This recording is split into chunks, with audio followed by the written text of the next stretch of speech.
Olá, muito boa noite a todos. Sejam bem-vindos à segunda live da nossa série Encontros ESA, que está sendo realizada aqui pela OAB Subseção Novo Hamburgo, em parceria com a Escola Superior de Advocacia do Rio Grande do Sul, ao longo de todo o mês da advocacia. Sejam todos bem-vindos. Nós vamos aguardar mais uns instantes até a chegada dos nossos convidados. Acho que já estão entrando aqui. Visualizar.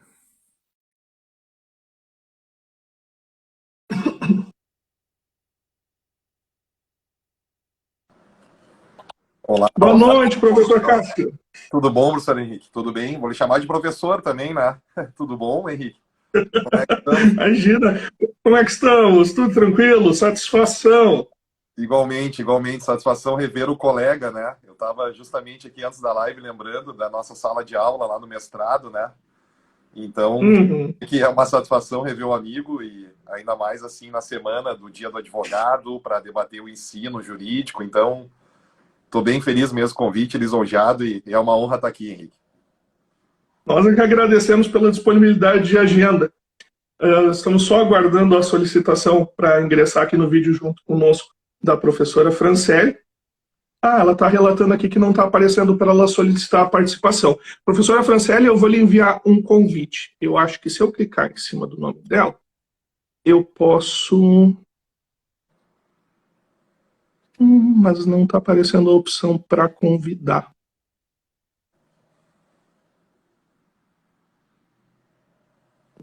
Espera aí.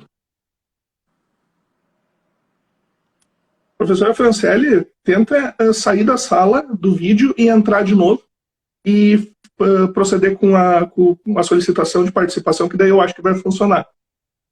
Isso aí é bem normal. Na live da semana passada, a gente teve ali uns 10 minutos até os dois convidados conseguirem entrar na live. E essa de sair da sala e voltar é algo que pode ter a tecnologia que tiver, né, Henrique? Mas desligar o aparelho e sair da sala são coisas que parecem que nunca mudarão, né? Deixa eu aproveitar aqui para fazer uma saudação aos alunos e ex-alunos também, o Sérgio, né? Nosso ex-aluno, advogado atualmente, que eu acompanho ali também. Então, uma grande satisfação receber os alunos da Fevale e da Ubra aqui hoje, né? Então, aproveitando esse meio tempo já para fazer uma saudação aos queridos alunos. A gente vai vendo ali entrando, né, Henrique? A gente conhece os alunos, então já deixa esse agradecimento. É uma alegria muito grande, né, Cássio? É verdade, é verdade. Dá sentido pra gente, né? Porque, na verdade, a gente... Eu digo porque eu sei que tu entende bem isso, porque a gente gosta, né, da vida acadêmica, gosta do debate e ter essa participação, esse convívio com os alunos é algo muito salutar mesmo, né? Nos renova a cada dia, né, Henrique? Nos renova a cada dia. Com certeza. Claro, faz a gente se sentir um pouquinho velho, mas isso aí faz parte, né? Mas é bom pra gente saber o nosso tempo também, né? O ser e o tempo, né, Henrique? Então, é importante pra gente se colocar e aprender coisas novas aí. Eu descobri que eu sou um gringe, né? A gente vai descobrindo algumas coisas. Mas são os novos verdade. Tempos. São os novos tempos. Deixa eu só trocar uma ideia aqui com a professora Franciele.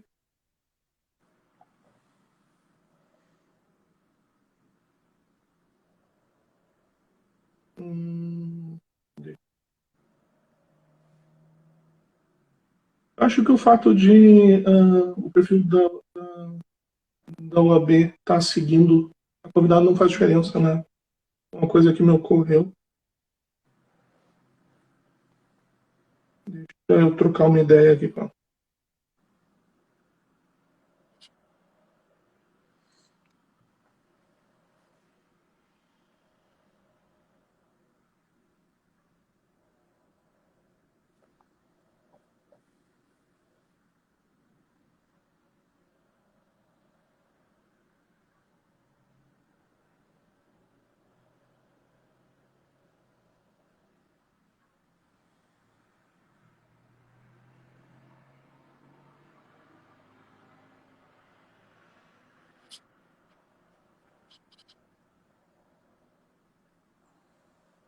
Vou ver se eu consigo enviar um convite para ela por aqui. Acho que só se apareceu um... Já temos alguns comentários de alunos aqui. Depois, oportunamente, a gente pode...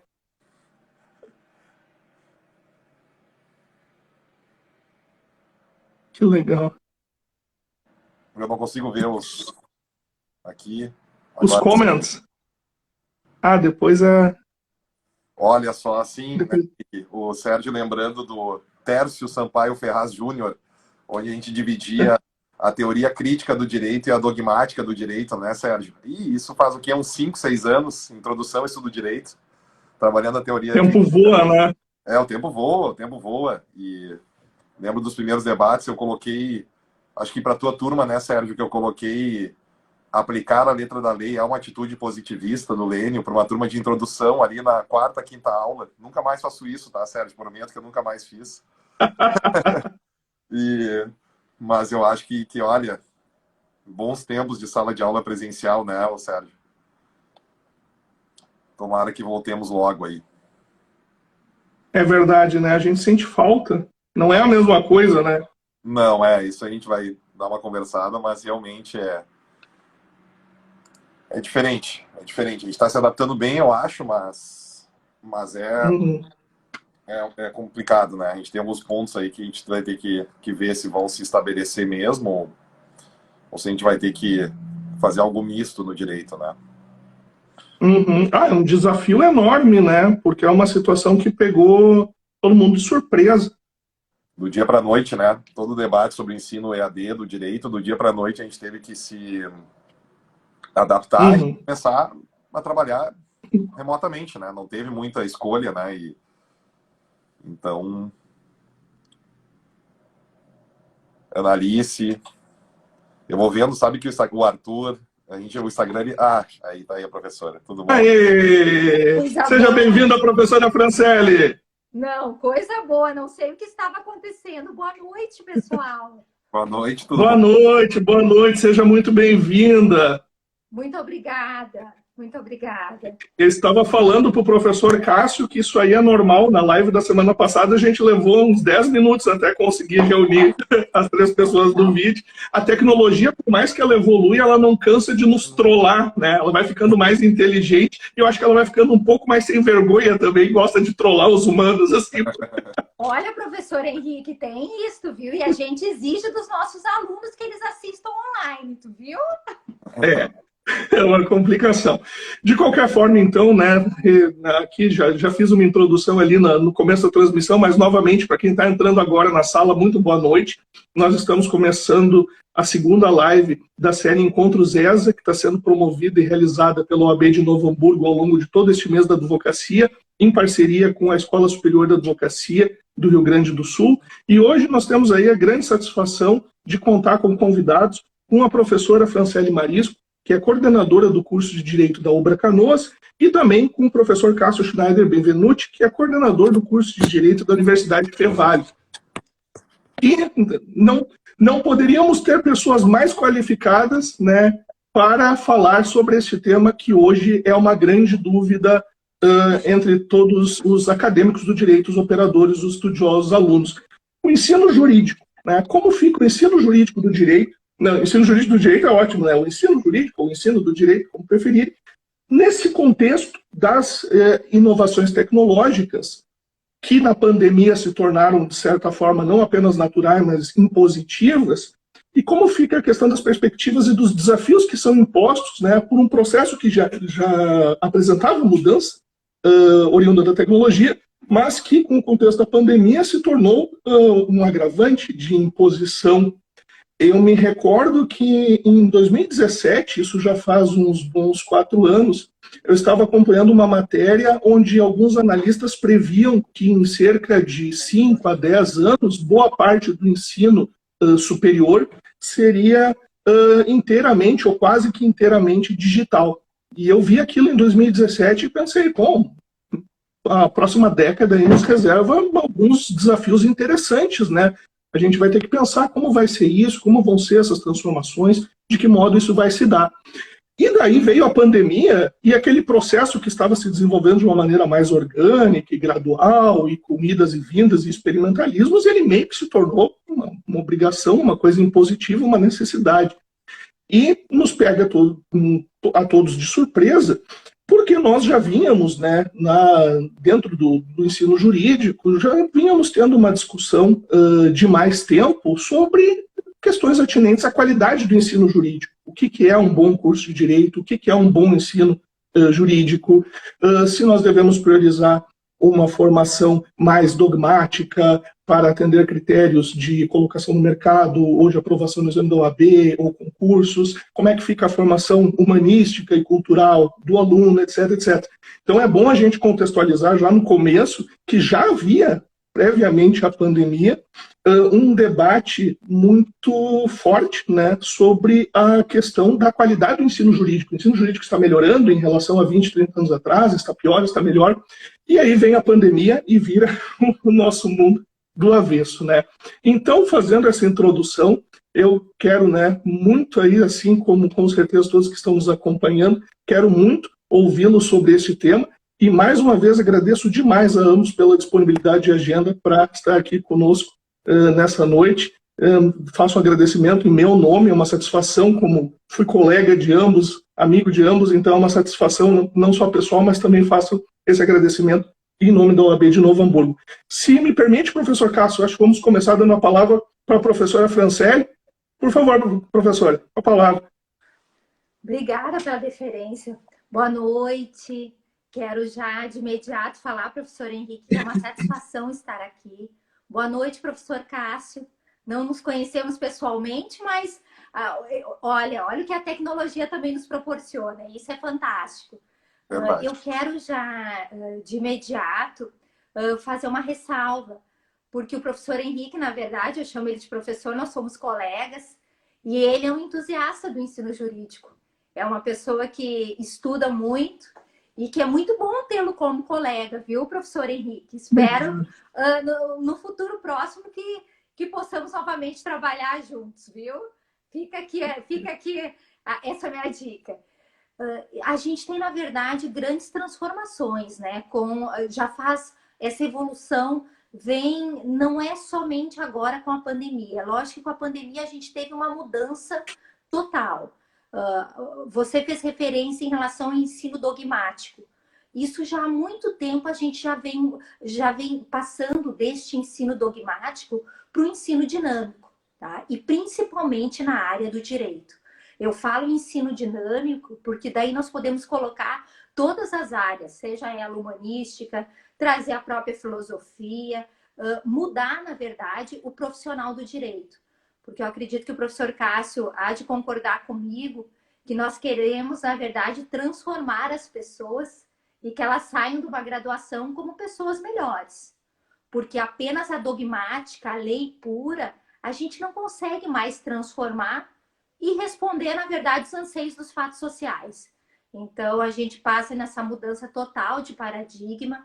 Nós temos, na verdade, uma mudança do profissional do direito, do professor, porque o professor, na verdade, ele passa a ser, na verdade, ele vai orientar, ele não, na verdade, mas vai só expor as suas ideias. Você tem o aluno como autogestor do ensino, principalmente agora com a pandemia, a gente conseguiu identificar isso de forma muito clara. O aluno ele precisa ser um autogestor. Então, eu falo sempre que precisa casar, na verdade, a dinâmica da forma de você passar, não mais só de forma expositiva, e o aluno também, porque ele tem que se organizar, ele tem que adquirir habilidades e competências para ele também estar nesse mundo tecnológico. E, na verdade, as nossas carreiras jurídicas também exigem isso. Então, eu quero dizer que é uma satisfação estar aqui falando sobre esse assunto hoje. Eu faço essa breve fala para poder deixar o professor Cássio falar também, viu, professor Cássio? Então, essa mudança de paradigma total. E a gente vê isso na sala de aula. Eu gosto muito da aula. E essa mudança para o mundo online, totalmente com a pandemia, fez com que nós, professores, também precisássemos nos reinventarmos. Vocês concordam comigo? Porque o aluno, depois de 1h e pouco, meia hora, ele começa a cansar na frente do computador. E se você não tiver metodologias ativas, como diz o professor Wilson, lá da Unicinos, que eu gosto muito. Mesmo a gente está aqui na Fevale falando da Ubra, que é uma satisfação estar aqui juntamente com o professor Cássio da Fevale, da Ubra, aqui a gente representando os cursos da Ubra, mas o professor Wilson trabalha muito isso, essas metodologias ativas. E com a pandemia a gente está aplicando elas e vamos continuar, professor Henrique. Nós, na verdade, estamos numa caminhada nessa revolução tecnológica que já aconteceu. Tá? Então, eu passo a palavra para o senhor, para poder deixar o professor Cássio falar, para a gente bater um papo. Professor Cássio, por favor. Perfeito, perfeito. Bom, então, fazendo uma saudação aqui, é um prazer, renovo aqui o agradecimento, né, Henrique, já tinha feito anteriormente, e é uma satisfação realmente nessa semana estar conversando um pouco sobre ensino jurídico e até uma honra que a gente debate. E é interessante alguns pontos que vocês já colocaram, né? Me parece que alguns fatores aí já apareceram, né? A questão da pandemia, como tu colocou bem, Henrique, a questão pretérita a ela, né? Anterior à pandemia, nós já debatíamos a questão da qualidade, né? A possibilidade do ensino à distância, bacharelado em direito na graduação em direito, né? A possibilidade do direito EAD, que está vindo à tona agora aí. E também essa questão que a professora bem abordou também do aprofundamento temático, né, tanto da dogmática quanto da teoria crítica. Então, são problemas, ou melhor, desafios que a gente encontra em sala de aula, né, e que a gente estava sempre em debate, a gente sempre colocava essas questões em debate. E a pandemia veio, e lá em março do ano passado, colocou as nossas aulas aqui pelo computador e colocou os alunos em casa e nos, realmente, como tu disse, né, obrigou, entre aspas, a colocar essa nova forma de ensino aí através da internet. Só que isso também não é à toa, né, professora, porque isso acontece num mundo do século XXI que é totalmente virtualizado, totalmente digitalizado, e onde as relações se dão por smartphones, que todo mundo tem um smartphone, acho que desde 2010, 2011 no Brasil as pessoas começaram a adquirir isso, na década de 90 era o computador, né, o personal computer, né, e a internet exercendo esse poder todo sobre o mundo, tanto que vem LGPD, etc., ou seja, uma série de questões aí que vão nos colocando. E nós, enquanto professores, que participamos daquele ensino clássico do direito, com os códigos impressos da Saraiva lá, né, os grandes códigos, né, cada comprar um código novo, né, até a dinâmica legislativa também é muito diferente nos dias de hoje, né? Muitas reformas, por exemplo, trabalhista, previdenciária, que eram grandes debates no nosso tempo, do dia para a noite também vieram com tudo, pelaram realmente, né, o Estado e a sociedade. Então, nesse contexto, a gente está tentando se encontrar, né? E está tentando, bem como a professora colocou, o papel do professor é rediscutido, o papel do aluno é rediscutido, né? A forma de ensino é discutida. E, pasmem, o próprio direito no Estado Democrático de Direito do Brasil tem sido discutido, né? Nós mesmos, né? A gente vê hoje em dia um ataque ao STF, etc., né? Então, isso feito ali numa rede social com 140 caracteres, uma coisa, muitas vezes, irresponsável, né? Então, a gente fica... Colocou também bem, Henrique, a questão do mercado, da prova da ordem, concurso público, né? Já que a gente vive num capitalismo, o capital, o emprego, o título, né, tudo isso, né, a imagem de status, né, estar firme, é algo que aparece muito para a gente. E, por fim, essa questão do foco que a professora bem colocou, né? A gente trabalha com uma geração com muitas qualidades, né, mas com uma diferença de foco, realmente. Eu lembro que a gente ia de manhã lá para a Unicinos, chegava, sabia que ficaria até as 10 da noite, né? Ai de quem tocasse um telefone celular na aula, aquilo era uma coisa assim completamente distinta. E nos dias de hoje não. Nos dias de hoje tem uma hora que tu sabe que a conversa tá batendo e voltando, que tu não tá mais conseguindo passar aquilo, né? Então a gente realmente, eu acho que tá vivendo um rompimento de paradigma, né? Eu acho que essa questão não pode ser tornada assim comum, mas eu acho que realmente, se há um rompimento de paradigma, eu acho que esse é um bom exemplo, né? E o ensino jurídico, na graduação, menos, está vivendo, né? Então, é um turbilhão de fatores, né? A digitalização da vida, a digitalização do ensino, as novas relações, né? A nova percepção do sujeito em sociedade, tudo isso entra na nossa sala de aula, né, Henrique? Então, é algo que a gente está tendo que saber lidar com isso e até já deixo agora a minha opinião, até para colocar em debate aqui no PD, mas a minha opinião é que a gente não tem como retroceder. Eu vou usar essa expressão, retroceder, né? Eu acho que batalhar contra o instrumento, que é, no caso, o computador, o celular, eu acho que é uma perda de tempo. Sinceramente, eu acho que a gente estaria dando soco em ponta de faca, porque é realmente combater a realidade. A realidade é essa, né? As pessoas têm smartphone. Claro que tu pode fazer esse debate no âmbito macro político, né? Macro, mas eu acho que a gente, enquanto professor, não pode combater o instrumento, a gente tem que lidar com ele, né? Mas isso não é fácil. É fácil às vezes falar, mas não é fácil, né? Então, as próprias bibliotecas físicas, né? Eu vou dar um pequeno exemplo. A nossa biblioteca tem 5.900 metros quadrados. 5.900 metros quadrados de biblioteca. Só que as nossas bases de dados virtuais há 2 anos já tem mais de 15 mil exemplares das bases de dados virtuais. Então, o e-book, ele da noite para o dia também entrou em relação a essa biblioteca. Né? E nós, enquanto universidade, enquanto Estado, estamos tentando nos organizar enquanto sociedade. Então, uma série de fatores que entram e a gente tem a cada dia debatendo isso, enxergando isso, porque senão a gente deixa a coisa perder um pouco, né? Então, acho que esse é o desafio. Não sei se em outros períodos, coordenação de curso, né, tantos desafios quanto atualmente, né? A questão orçamentária, financeira, a crise econômica, a crise democrática que o Brasil vive, né? As formas de ação democrática muito complicadas, isso tudo entra e a gente tem que saber lidar, né? E, basicamente, esse turbilhão, esse storm que eu criei é realmente, na minha opinião, o que a gente vive, né? A gente não pode estar... E com isso, está trabalhando, com isso a gente está tentando encontrar mecanismos de nos adaptarmos e entregarmos o melhor ensino ao aluno e fazer. Então, realmente, assim, eu acho que esse ponto, dessa forma que eu enxergo o ensino jurídico, a inovação, as tecnologias na graduação do direito nesse momento, né? Uma primeira reflexão aqui, né? Eu quero pegar um gancho no teu comentário, professor Cássio, e parabenizá-los, né? Parabenizá-los a ambos, não só por serem excelentes profissionais, eu digo isso com conhecimento de causa, né? Pelo conhecimento pessoal, pelo convívio pessoal, mas por estarem diante desse desafio hercúleo, né? Porque coordenar um curso de direito sempre foi um desafio em qualquer tempo, em qualquer época. Mas ser coordenador de curso de direito neste momento, né?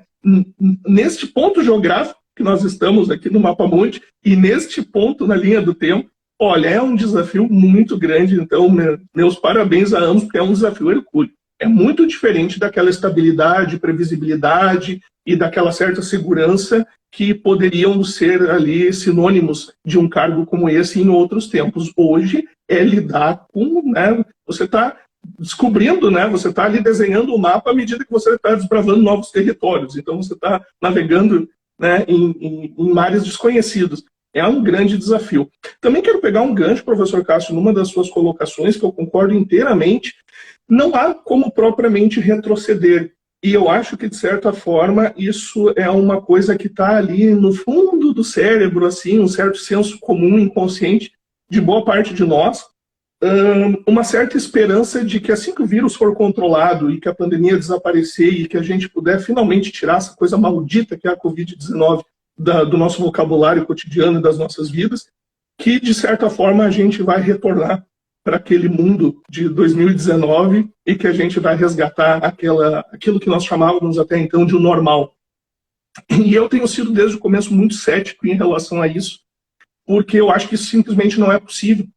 A pandemia nos obrigou a passar por um processo de informatização muito rápido, muito acelerado, que foi muito traumático no começo, mas nós estamos começando a dominar isso e estamos começando a nos acostumar com isso. Retornar, depois, agora a pandemia passou, a gente pode botar esse know-how, essas tecnologias, tudo isso que a gente aprendeu, desenvolveu, essa técnica, a gente vai descartar e voltar. Eu não vejo isso acontecendo. E digo mais, não é só especificamente em relação ao ensino jurídico que eu tenho essa percepção, também em relação ao judiciário.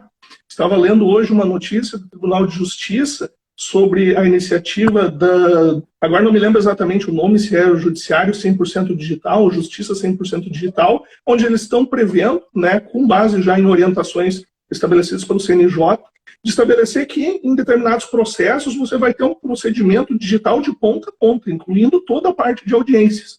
Então nós já começamos a ter sinais muito claros no contexto da prestação jurisdicional, no sentido de que aquilo que nós podemos chamar de o velho normal nunca vai retornar. Algumas coisas vão continuar sendo, né, continuações lógicas de processos que se iniciaram talvez de uma maneira impositiva ou por uma questão de necessidade no contexto da pandemia, mas que não vão retornar àquilo que nós podemos chamar de um velho normal.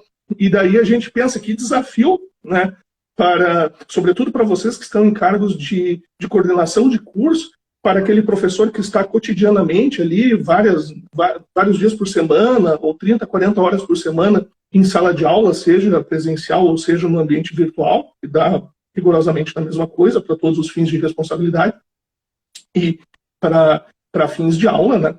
Mas a gente fica se perguntando como lidar com esse desafio, porque querendo ou não, nós somos, né, os três aqui, de uma geração que passou por um processo de ensino jurídico completamente diferente. Eu me lembro de como é que era ser professor na condição daí de aluno da graduação, né, voltando a 20 anos atrás, e de como aquilo era uma experiência completamente diferente. O professor chegava ali na sala de aula e citava de cabeça 2 ou 3 artigos do Código de Processo Civil, a gente achava que o cara era Deus. Olhava para o colega do lado assim, meu Deus, ele sabe número de artigo do código de cor. Tipo, coisa assim. Então, eram pequenos truques e pequenas coisas que o professor fazia que ele causava assim uma impressão, nossa, esse cara é incrível, como é que ele pode saber um artigo do código de cor? Então, coisas que se você tentar aplicar como metodologia hoje, o aluno vai olhar assim, o que você está fazendo, né? Você está querendo impressionar quem com isso? Então, é bem como vocês observaram, você tem não só uma mudança no perfil do professor, que se exige, o que se espera de um professor hoje do direito é muito diferente do que era 20 anos atrás, mas também uma mudança no perfil do aluno, né? E aqui eu acho que isso reforça também a posição que o professor Castro estava falando. Como é que nós poderíamos voltar para um ensino antigo quando esse ensino jurídico é voltado para um perfil de pessoa que é completamente diferente daquele tipo de adolescente ou jovem, na casa dos 20 e pouquinhos, de quando nós estávamos nos bancos da graduação. Então é uma geração que já se acostumou de ser nativa digital, já se acostumou a tomar a iniciativa de procurar informações em dispositivos digitais, já cresceu com esses recursos, e que você simplesmente não pode querer educar essa pessoa, né, depois em nível de ensino superior, querer educar ela como você fazia com alguém que foi adolescente nos anos 90. Então é um grande desafio. Quero passar a palavra novamente para a professora Franciele para dar sequência. Professor Henrique, eu acho que uma grande preocupação nossa no dia a dia das aulas e do ensino jurídico é fazer com que o aluno leia, tá? Ele precisa, na verdade... O professor Cássio saiu? Acho que saiu, né? Deixa eu só ver. Foi só um tilt. Voltou. Bem-vindo de volta. Tô aqui. Estava ajustando. O que a gente precisa, na verdade, fazer com que esse aluno ele leia? Porque a gente sabe que a leitura que vai fazer vai nos dar, na verdade, condições para a gente poder escrever, fazer um atendimento, seja ele online, a forma que for esse atendimento nas atividades práticas, o aluno precisa realizar a leitura. E nós temos, na verdade, os alunos cada vez com o ensino online, esta tem que ser a preocupação do professor em fazer o aluno estar inserido na sala de aula online, para que a gente consiga instigar ele a estudar e procurar respostas para os problemas jurídicos. Isso é uma grande preocupação. E tem uma coisa que eu quero ressaltar que me veio agora. Nós temos uma resolução do MEC em que os cursos de direito têm que colocar a disciplina de direito digital, direito financeiro, tá? E toda a parte digital nas práticas, tá? Tem um nome ali que agora me deu um branco para o nome. Caso o professor Cássio, alguém lembre, que é nas disciplinas de prática tem que colocar o processo eletrônico. Agora me deu um branco. Então, termo letramento digital. É isso, né? Letramento digital. Isso aí, professor Cássio. E o que ocorre? Isso. Isso aí. Há uma mudança total, então, professor Henrique, no próprio ensino.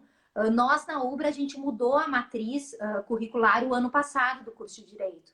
E nós vamos ter que fazer uma alteração novamente, porque o MEC ele exige que tenha, na verdade, o direito digital, o direito financeiro, seja uma disciplina única ou dentro de outro conteúdo, e o letramento também. Então, isso já demonstra, na verdade, o direito tendo que acompanhando a evolução da sociedade. Isso é fundamental. Tá? E a gente vê até nas próprias disciplinas que nós ministramos. Eu sou processualista, eu sou da área do processo civil, mas seja qual for ela, se você vai para uma disciplina mais teórica ou uma disciplina mais prática, você vê a mudança do perfil do teu aluno. Você tem que fazer com que ele não fique o tempo todo de câmera fechada, para ele poder te acompanhar, tá? E daí, por outro lado, esses dias um aluno me questionou, professor, eu não gosto de abrir a câmera, e etc., por N motivos que ele justificou. Só que é muito complicado para a gente que gosta da sala de aula, que gosta de ensinar, e para fazer com que o aluno interaja conosco, o aluno com a câmera fechada. Então, é uma mudança que a gente sente na própria prática. Imagina você lá, querendo passar todo o conteúdo. Se for uma disciplina mais prática ainda, você fazer com que ele interaja, e ele já arrumar uma saída para, às vezes, não querer estar ali ou não prestar atenção. Então, por que eu estou falando isso? Porque a gente tem a parte do aporte teórico, que é o ATC, e depois a gente tem o trabalho docente efetivo. Então, o professor tem que dar uma atividade prática depois, um exercício, uma metodologia ativa, para o aluno poder pôr em prática o que ele aprendeu na parte teórica da aula. E isso foi muito bom. Se eu falar uma avaliação da evolução dos alunos de quando iniciou a pandemia para agora, que eu acho que nós estamos no 4º semestre, nós vamos para 4 semestres, na verdade, de forma remota, de forma online, e não é EAD. E os alunos começam, o direito. As turmas presenciais, elas estão de forma online, remota, mas não de forma EAD. E como muito bem o professor Cássio falou, está aí o direito EAD, não é verdade? Está aí tá vindo o direito EAD com tudo. Então, essa nossa adaptação, o próprio MEC, a própria parte legislativa, já está exigindo dos cursos de direito. E o profissional que não fizer essa interação e não tiver atualizado, os alunos não vão ficar mais na sala virtual e muito menos na sala presencial quando a gente retornar. Então, eu acho que esse é um ponto bem importante que a gente tem que... eu acredito que o professor Cássio vai concordar, nunca trabalhamos tanto. Um trabalho assim, ó. Eu retornei, cheguei em casa agora há pouco e desde muito cedo é um outro trabalho, porque o aluno, aquele aluno que não participa 2 semanas de uma aula, professor Henrique, quando você entra em contato, ele tá com um problema muito sério. Ele tá com algum familiar com Covid, ele com Covid. São fatos que a gente nunca viveu, não é verdade, professor Cássio? Quem não tiver uma habilidade, eu acho, vou ser bem sincera, comportamental para lidar com os colegas, os nossos colegas professores, tá? E com os alunos, porque todo mundo passou problemas de toda espécie com a Covid. E para não afetar o aprendizado. Então, acho que isso é importante a gente falar. Tá? Exatamente. E até aproveitando o gancho das câmeras, e realmente, né, Henrique, tu está se dando conta que está dando o 4º semestre, ou seja, que talvez nunca tenham pisado no campus, né? Realmente foi abrupto, porque, como eu disse, a gente vinha num debate mais extenso, talvez até demorado, sobre o ensino EAD, ensino à distância do direito, né? Mas ele foi abruptamente rompido. E é rompido num paradigma que não é só da pandemia. Eu acho que esse é o grande ponto, né? É num paradigma que, né? Quando eu falo na ordem do capital, na ordem da digitalização da vida, no nosso Guiris Lipovetsky lá, né? Henrique e Franciele, né? Que devem ter trabalhado também. O Henrique, eu lembro que, inclusive, no nosso trabalho lá do professor eu e o Dani, nós trabalhamos, né? O nosso grupo lá, o Guiris Lipovetsky, e ele mostra muito bem isso.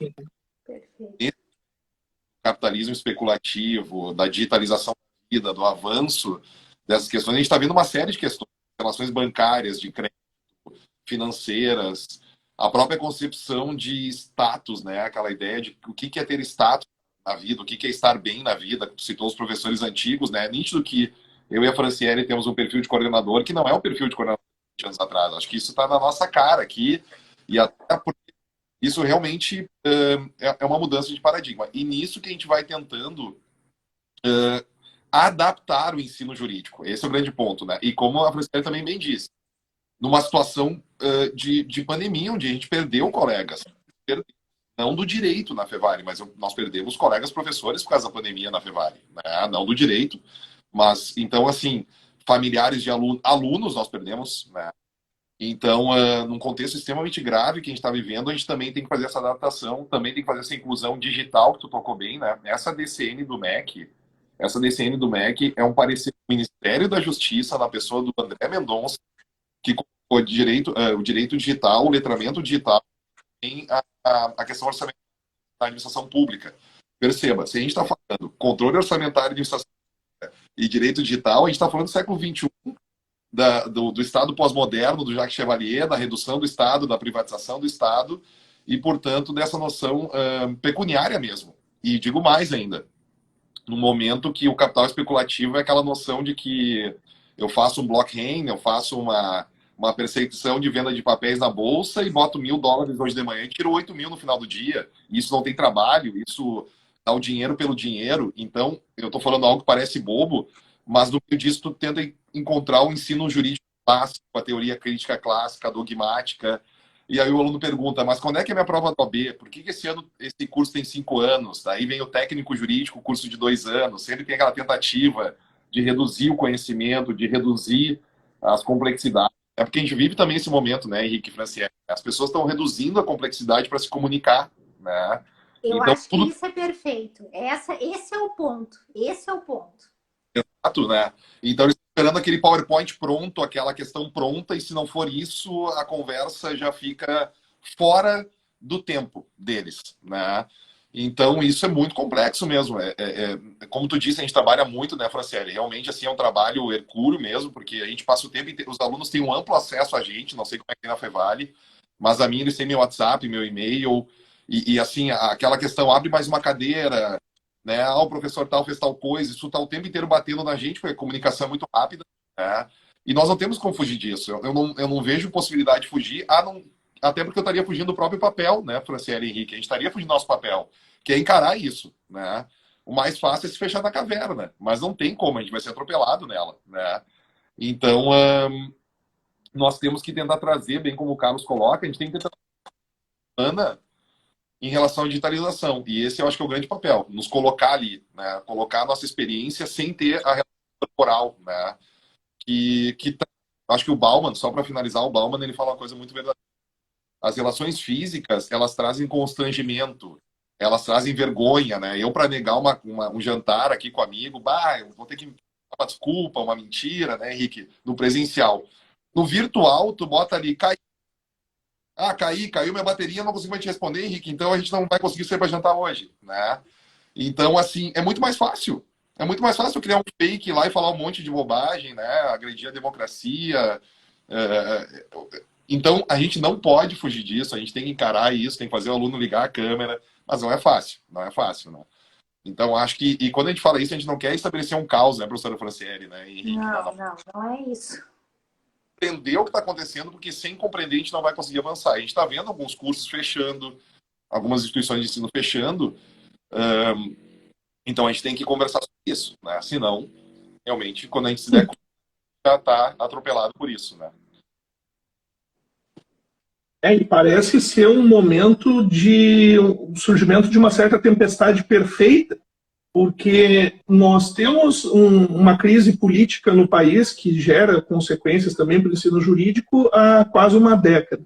Nós estamos vindo de uma crise econômica prolongada e justamente naquele momento em que se pensava que talvez a gente estivesse começando a sair deste momento de crise econômica, vem a pandemia e agrava de maneira profunda a crise econômica que já estava em andamento. Então você tem uma nova realidade social que ela é em parte causada diretamente pelo fenômeno da pandemia e em parte também causada pela brutal perda de ganhos de rendimentos e de queda no padrão de vida de uma parte considerável da população que vai afetar diretamente os serviços que são oferecidos por instituições de ensino e também até a perspectiva dos jovens, né? Porque quando a gente cresce num país que tem perspectivas de, pode ter seus defeitos, mas está melhorando, você cria no jovem aquela confiança de que, não, eu vou me qualificar, eu vou me formar, eu vou fazer um curso superior, eu vou investir na minha carreira, porque isso vai dar frutos. Quando você passa aí, de repente, a infância ou a adolescência num país em que parece que as coisas não vão ter futuro, você vai criando até um certo ceticismo, né, não só sobre a decisão de fazer ou não um curso superior, mas até a decisão de permanecer ou não no país. Eu tenho ficado muito impressionado com dados que eu tenho lido a respeito do percentual extremamente alto hoje entre os jovens, né, de jovens, de pessoas, né, ali abaixo dos 30 anos, que desejam, né, que estão fazendo planos e que desejam muito sair do país.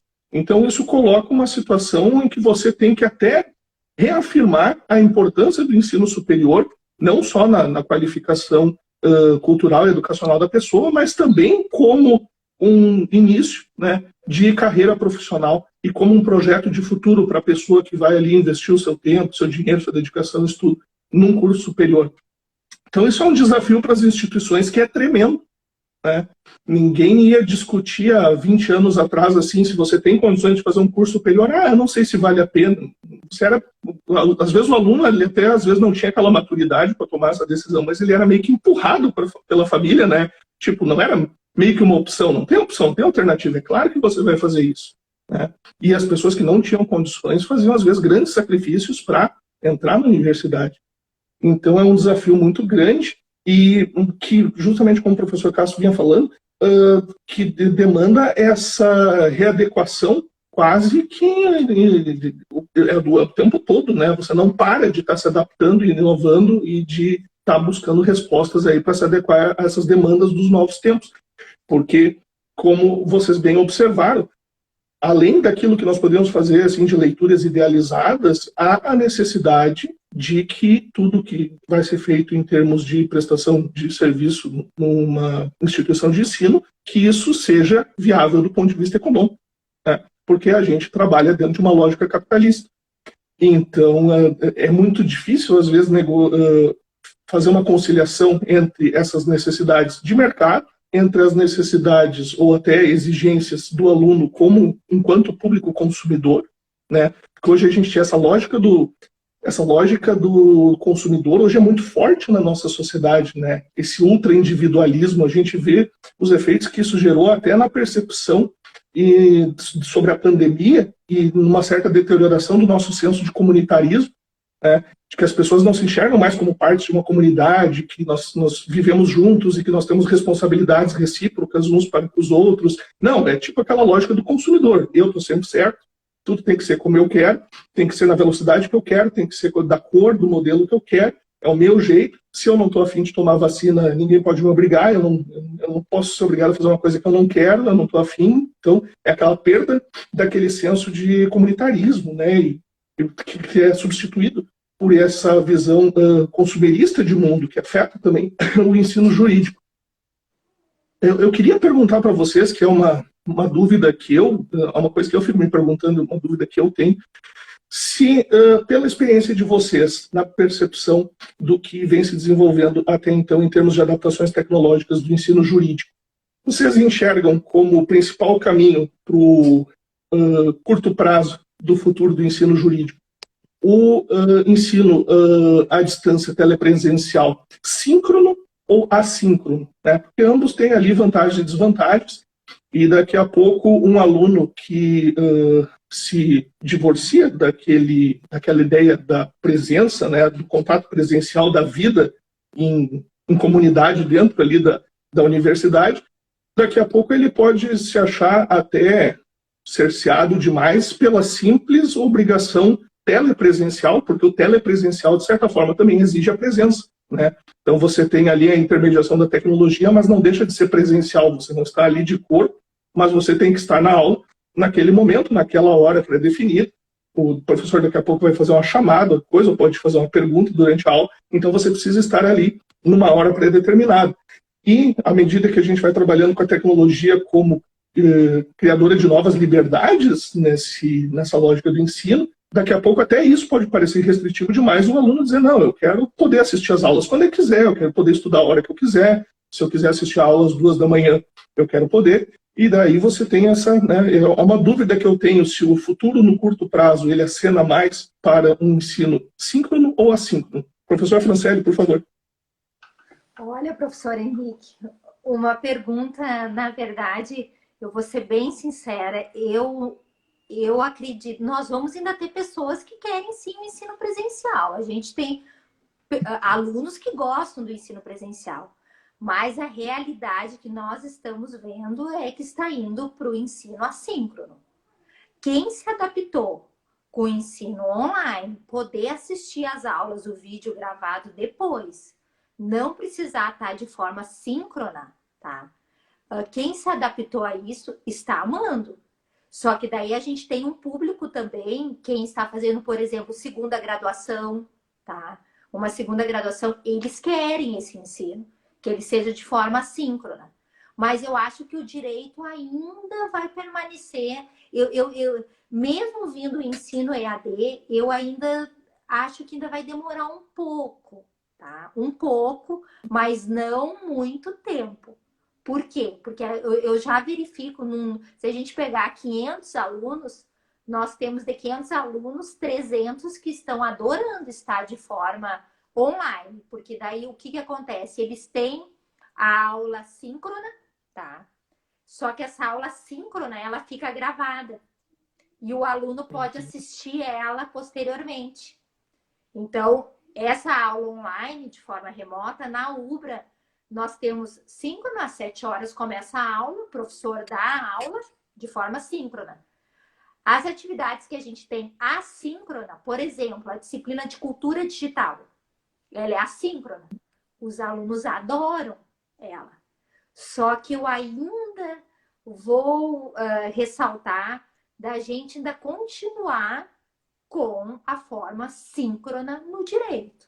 Porque as disciplinas de práticas e também as teóricas, as propedêuticas, não só a prática, que a gente precisa de toda a base do aluno, mesmo a gente tendo toda uma inovação, um ensino inovador, uma mudança nas matrizes dos cursos de direito, precisa do encontro síncrono. Mas nós temos, professor Henrique, 30% autorizado de ser disciplina assíncrona num curso presencial. Então, quer dizer que 30% pode ser EAD, totalmente assíncrono. Tá? Então, eu vou te falar, totalmente 100% curso de direito assíncrono, eu acho que ainda vai demorar um pouco. Um médio, curto prazo. Tentando ser positiva, porque eu não gostaria que o ensino ele ficasse todo de forma... Francelli, todo de forma assíncrona. Mas a gente tem a continuidade da pós-graduação. Pós-graduação, curso de extensão. Os alunos fazem todo assíncrono. E eles fazem todo, só que não é uma formação básica. Eu não sei se o professor Cássio concorda. O problema é essa formação básica do acadêmico que vai virar um profissional, ela ser toda assíncrona. Mas está vindo aí o curso EAD do direito, tá autorizado aí, quantas instituições já autorizadas pelo MEC. Então, vamos ver como é que vai ser. Mas eu ainda sou da posição que tem que ter algumas disciplinas, mesmo EAD, tem que ter disciplina síncrona. Em que há um encontro com o professor. Ah, professora, tem o tutor e tem o curador. Algumas universidades colocaram nos seus projetos EAD curador e tutor, e o professor. Então, 3 pessoas para uma determinada disciplina. Olha, na minha voz já dá para ver um pouco a minha crítica. Olha. Daí o curador vai corrigir as TDEs, os exercícios dos alunos, o tutor vai olhar o roteiro de aprendizagem, se tá ok, e o professor vai ministrar somente um vídeo. A gente sabe que determinadas partes do direito é importante o encontro síncrono. O que eu percebi? Tem algumas cadeiras que esses encontros síncronos vão ser de 1h30. Vamos apostar que tem encontros síncronos de 1h30. Mas não totalmente assíncrono. Eu acho que isso... mas professor, e a evolução? Só que o problema é a formação em si do nosso aluno, do nosso profissional do direito. Quando ele passa da parte da graduação, que ele vai para uma pós-graduação, mestrado, que ele vai continuar, seja qual for a sua carreira jurídica que ele vai escolher. A gente está falando de uma pessoa que já teve toda a base jurídica. Mas na base jurídica, olha aqui, professor Henrique, professor Cássio, nossa graduação a gente não tem que dar para o nosso aluno o eixo de pesquisa, o eixo de ensino e o eixo de extensão. É isso que a gente faz todo semestre. Professor, e isso eu começo o semestre com o cronograma todo pronto. Não, os grupos de pesquisa, o que a gente vai oferecer? Pesquisa, vamos fazer um salão de iniciação, vamos fazer um ciclo de socialização. Então, você transformar isso tudo assíncrono, a gente vai se adaptando. Vamos se adaptando. Tá? Então, essa é a minha fala. Vamos ver o que o professor Cássio vai dizer. Vamos nos adaptando, mas essa é a minha posição. Tá? Eu acho que sim, que vem aí o ensino assíncrono, mas tem que ter os encontros síncronos. Eles são fundamentais. A gente precisa desse contato. É online, mas que seja online. Para a gente atender as pessoas que precisam de atendimento. Na UBRA se chama Sajubra, dos outras universidades, os campos, ali, o atendimento em si, dos alunos, às pessoas que precisam. Estamos fazendo de forma online, fizemos ele. Mas nós sabemos, como advogados, que a gente precisa desse contato também. Então, eu passo a palavra aí para o professor Cássio. Não, exatamente. Eu realmente volto à contextualização inicial, né? Os campos das universidades foram desenvolvidos num momento diferente, paradigma diferente, o paradigma presencial. Então, são grandes campos, né? Grandes palácios, né? Esperando a presencialidade. Por isso eu citei a biblioteca física, né? Em detrimento da virtual, ou seja, a relação entre uma forma física como exemplo dessa questão, né? Da formação dos campos da presencialidade, né? Por outro lado, em outra via, a gente tem algo acontecendo, me parece, né, no mundo, por isso que eu cito muito esse capitalismo especulativo, que me parece empurrar essas relações, né? Então, essa questão, às vezes parece que o professor é alguém que está atrapalhando você pegar o título para ganhar dinheiro, né? Então, e outra coisa, eu quero ir bem eu quero tirar 10, também tem isso, viu, nos dias de hoje, né? Assim, eu não aceito uma nota parece que é uma coisa ruim, etc., porque também tem essa questão dos tempos modernos mesmo, da relação do sujeito. Exigência do mercado. Exigência do mercado. O próprio sujeito em sociedade ali, aquele individualismo, né, de melhor que o outro, de postar foto ali. Então, e aí nisso que essa presencialidade acaba atrapalhando. Isso que eu quero colocar. Tem um problema de foco, mas tem um problema também de, eu tenho que ir até o campus, vamos encurtar isso. E é um momento que a gente não pode negar que isso tem sido alimentado no âmbito macro, né? Então, a universidade é para poucos, não tem mais bolsa, não tem mais isso, não tem mais aquilo, eu tenho que trabalhar, eu tenho que capital. E aí vem aquelas frases, né? O salário é um remédio que lhe dá o empreendedor. Então, às vezes, a própria relação de emprego se precariza. E nisso a gente tem que ver se não está indo também o direito por água abaixo, né? Então, acho que... E aí o ensino jurídico também nesse sentido, né? Eu lembro, assim, agora, saudando aqui o Ivoneiro, né, aluno, né, Ivoneiro, os eventos que nós fazíamos lá no Salão de Atos, né? Trazendo juristas, botando a presencialidade das turmas, né? Aquilo ali, eu entendo que aquilo não pode morrer, assim, à noite, né? Não pode virar uma transmissão virtual, até porque daí a gente vai estar batalhando, daqui a pouco essas coisas se unificam, né? Daqui a pouco tu transmite uma no Brasil inteiro, e o Brasil inteiro bebe da mesma doutrina, né? Então, essa falta de educação, a falta de uma estrutura do Estado que alimente a educação, alimente o ensino. Uma vez, um aluno, professor, para que ser tão rigoroso, se tu vai botar lá no escaninho da biblioteca? Falei, tchê, é o ápice da tua formação. Tá demonstrando a capacidade de pesquisa, de escrita. Olha a evolução que tu teve de 5 anos atrás, tu não sabia pegar um código na prateleira. Não sabia, eu tinha que te mostrar onde era o código. Agora tu sabe fazer uma pesquisa. Mas falta quase perguntar assim, mas quanto é que vale isso aí? Quanto é que vai custar isso? Quanto é que vale meu tempo? Quanto é que vale o valor, né, das coisas, né? Então, eu vejo, por isso que eu falei, eu vejo uma questão muito ampla para a gente combater, e às vezes parece até meio covarde o que eu estou falando, mas é muito pesado, é muito amplo essa questão, né? E a gente, quando a gente não consegue combater isso individualmente, vai se adaptar, né? Tentar dançar conforme a música, mas tá complicado nesse sentido, né? Então, e também nem toquei no ponto que hoje em dia a própria produção de material irresponsável no Instagram, por exemplo, né? Então, uma pessoa que às vezes nem é formada, que vai lá abrir uma live, tem trocentos seguidores, tu não sabe nem se seguidor é seguidor mesmo, né? Algo que às vezes não tem nenhum fundamento, não cita um artigo de lei, né? E as aulas, e agora para finalizar, essa questão do conteúdo EAD, né? Eu vejo muito complicado um conteúdo 100% EAD, até pela dinâmica do direito, das decisões judiciais, da jurisprudência, né? Então, eu acho assim, esse é outro ponto que a gente teve que fazer e que a gente vai ter que se aprofundar, né? Como fazer algo qualificado,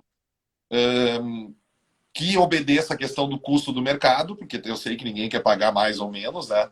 Mas que seja qualificado no sentido de realmente trazer uma amplitude para esse aluno, né? Uma qualificação para ele, até porque isso reflete na sociedade, não é algo só técnico, né? Isso é outra coisa, o ensino foi colocado no âmbito estritamente técnico, também não entendo bem, né? Por que filosofia? Por que sociologia? Tem que ter um ensino técnico, né? Para isso eu acho uma coisa meio complicada, né? Então a gente tem que tentar, assim, se adaptar, colocar isso em pauta, colocar essa questão, como a professora falou, de pesquisa, salão de... Tenta, né? Tenta, mas às vezes o professor se sente um pouco sozinho nesse grande modelo que o Ocidente segue, né? Às vezes a gente se sente um pouco sustentando algo, né? Então vamos ver se o EAD é uma sentido, se o EAD sustenta o ensino jurídico, né? E se ele ao menos faz com que pessoas voltem a estudar, né? Já que também a gente teve uma certa evasão. Então a gente fica nesse paradoxo, né?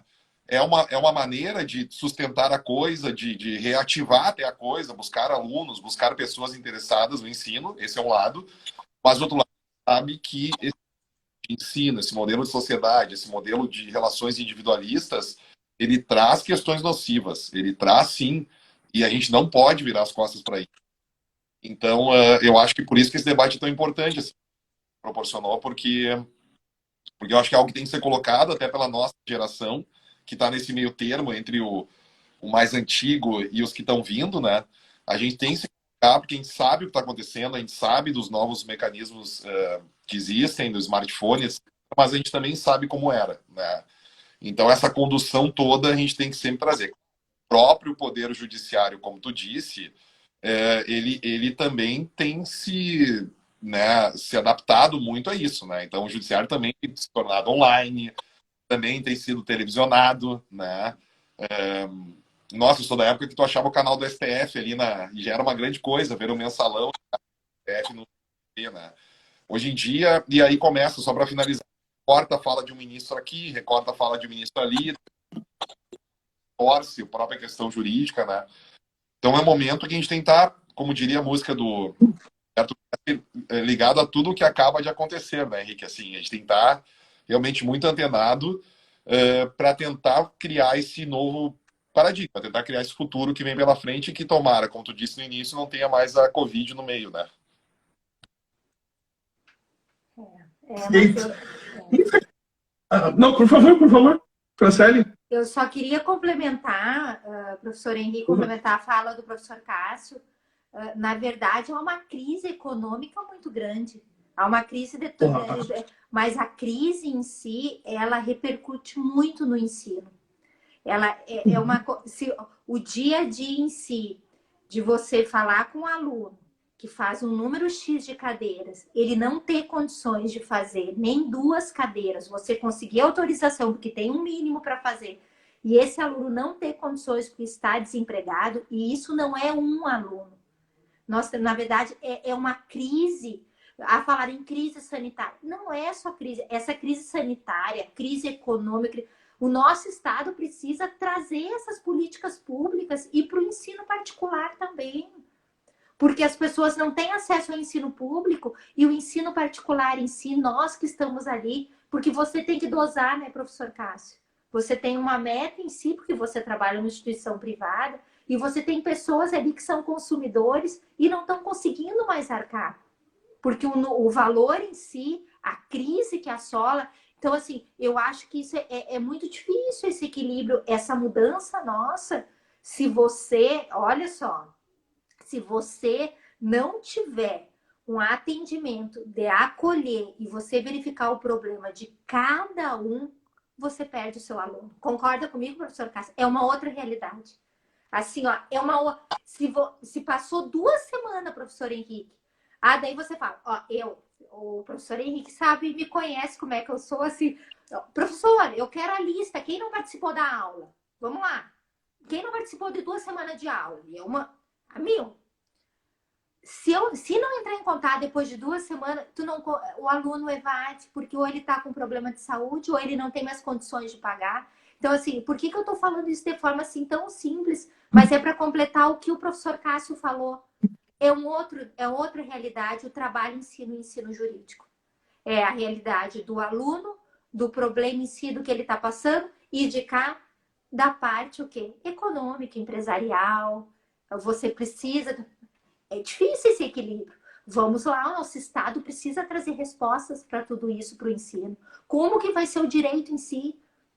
Então, só isso que eu queria falar, professor Henrique. Pode falar, pode completar. Uma irresponsabilidade. Perfeito, professora. Desculpa, Henrique.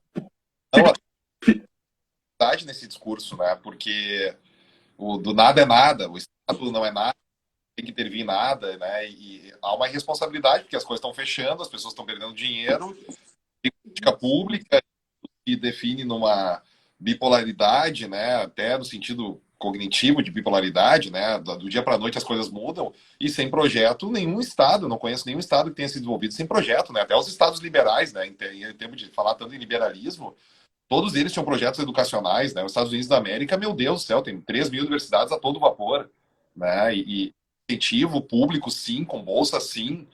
Acho que as pessoas até distorcem muito essa questão do liberalismo, né? Então, se a gente não fomentar o ensino, a quem interessa não ter pessoas qualificadas? A quem interessa ter pessoas dirigindo Uber sem qualificação? A quem interessa isso, né? Então, como eu disse, talvez é óbvio que não vai ficar no mercado do dia para a noite sendo desembarcado isso, mas a gente está qualificando pessoas, né? Então, acho que isso é algo que deveria ter uma maior responsabilidade mesmo. Nesse sentido, né? Com certeza.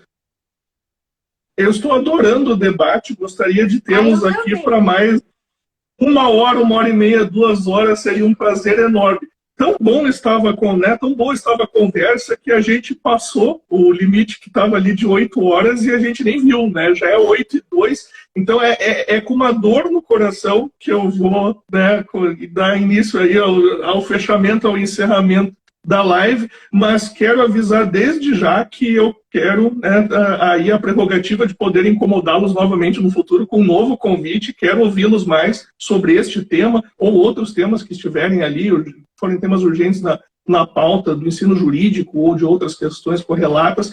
Mas, antes de mais nada, agradecer demais a disponibilidade de agenda de ambos para, né, compartilhar as experiências, o conhecimento, a vivência de vocês na área do ensino jurídico com os alunos de ambas as instituições, com os profissionais da advocacia aqui da subseção e de outras subseções, outras cidades. Foi um prazer enorme, né, revê-los. Pena que né, à distância, né, espero que o mais breve possível a gente possa discutir questões como essa presencialmente. E é uma angústia que a gente tem, assim, de estar se sentindo como não podendo fazer aquilo que identificaria como um certo ideal, né? Porque nós fomos alunos de graduação num mundo em que existia um distanciamento muito grande entre aluno e professor. E nós nos tornamos professores no momento em que a gente buscava diminuir essa distância, essa aproximação do professor e do aluno, uma outra, né, metodologia, um outro olhar, e a pandemia meio que impôs um afastamento obrigatório. Mas eu acho que de formas criativas e nos adaptando e com tecnologia, nós vamos conseguir construir, talvez, aí uma síntese dialética entre o passado e o futuro. Mas, infelizmente, o nosso tempo está acabando. Eu quero agradecer demais aos nossos convidados. Muito obrigado pela participação. Também agradecer a todos que nos assistiram aqui na live dessa noite. Lembrando que na semana que vem, na quinta-feira, nós temos a 3ª live do nosso projeto Encontros ESA. A todos que acompanharam, muito obrigado. Professor Cássio, professor Franciele, mais uma vez, muito obrigado. Espero poder encontrá-los presencialmente o quanto antes. Grande abraço, boa noite.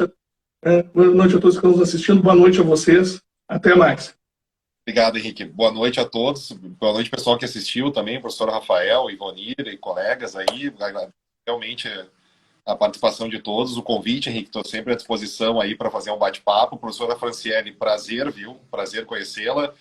Também à disposição. Vamos continuar esse debate que eu acho que é muito importante mesmo, viu? Muito obrigado. Muito obrigado. Pessoal, boa noite. Um grande abraço para vocês. Foi um prazer imenso, viu? Um prazer, professor Cássio e professor Henrique. Só chamar que eu estou à disposição, viu? Dá mais para falar sobre esse assunto. Boa noite para vocês.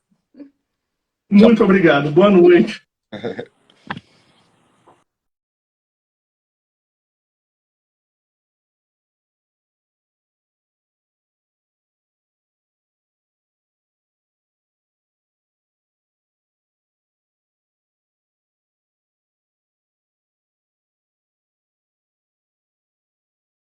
Pousei.